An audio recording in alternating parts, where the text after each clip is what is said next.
mbokki internet yi ñu ngi leen di nuyu bu baax a baax fépp fu ci waay mën a nekk waa BF Info nuyu ne leen di leen ziar bu baax a baax di leen ñaan ngeen gën di wéy di abonné ci site bi di BF Info ndax dañu ñaan yàlla mu nekk site boo xam ne nii numéro 1 lay nekk fu mu fekk yeneen sites yi rek labal leen ci information ci culture ci diine ci sport ci lépp ñu ngi leen di nuyu di leen ziar tey nag dañu ñëw ci waxtaan bi nga xam ne nii mooy waxtaanu coronavirus ñu am benn jàngat buñ ci def président Macky yow yaa moom wax ji yow la ñu adressé parole bi ak sa gouvernement di jaajëfal ministre de la santé ndax vraiment boobu ba léegi gis nañ effort yi ñuy def ngir doomu aadama yi mën a wér kon ñu ngi ñaanal mbooleem ku corona dal rek yàlla saafara la ak réew yi fa yi mu tàbbi yëpp. président Macky coronavirus bii gis nañ nit ñu bëri dañ leen quarantaine couvre-feu bi am ñoo xam ne ñu ngi ci àll bi ñi nekk Bawol ñi nekk Saloum ñi nekk partout ci Sénégal mënatuñoo dikk Dakar te ñooñu ay góorgóorlu la ñu woon dañ doon daan seen doole ñëw fii Dakar di lijjanti ay dépenses di ko yóbbante seen ay soxna ak seen ay mbokk léegi mënatuñu loolu waaye ngalla xaalis bii ngeen wax ni da ngeen koy dimbalee nit ñi na ci gaaw ndax kat ku yuuxu wàllu boo ko yeexee dimbali boo demee ba mu faatu bu faatoo yaa ko rey. lii may wax nag dafa valable pour képp kuy sénégalais ndax crise bi moom ñëpp la laal fi mu ne nii corona lañ doon xeex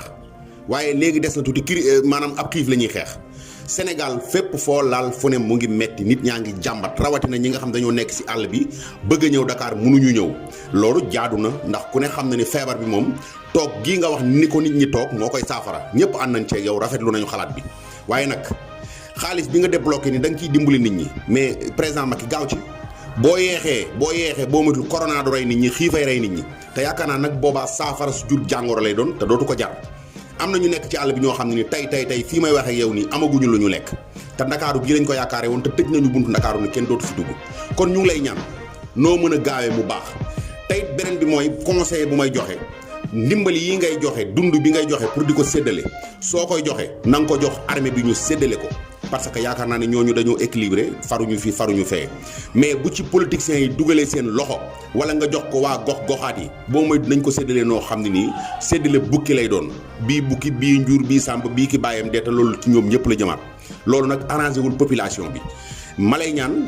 di la dellu ñaan di wax ci kàddu askan wi yëpp ndax lii may wax ni yaakaar naa ni ñëpp la concerné que mooy nga gaaw noo mën a gaaw xittilee askan wi nga xittilee leen noonu ndax vraiment li nga xam ni mooy couvre-feu bi normal na jaadu na rafetlu nañ ko ndax nag région bu am tawat ñu tëj région boobu ni bu fi kenn duggati loolu rafet na ñu ngi la ci félicité bu baax a baax ci initiative boobu waaye nag dund bi noo mën a gaawe ndax doomu aadama yi sonn nañ tey kenn ku nekk rawatina ñun ñi nga xam ne xëy na doo féete côté Dakar bi nii toujours kenn ku nekk di nga xëy recevoir lu mat 10 appels ay nit di la woo di sàkku ci yow ndimbal te tanewoo leen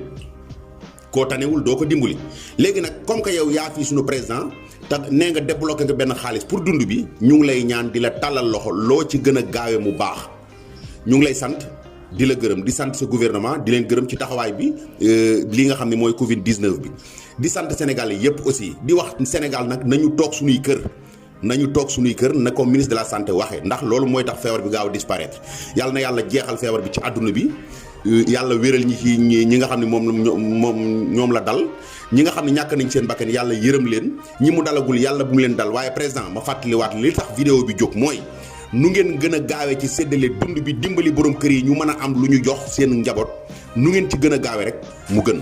asalaamaaleykum wa rahmatullahi wa barakaatu mbokki BF Info kon loolu lañ leen indiloon ba beneen yoon incha allah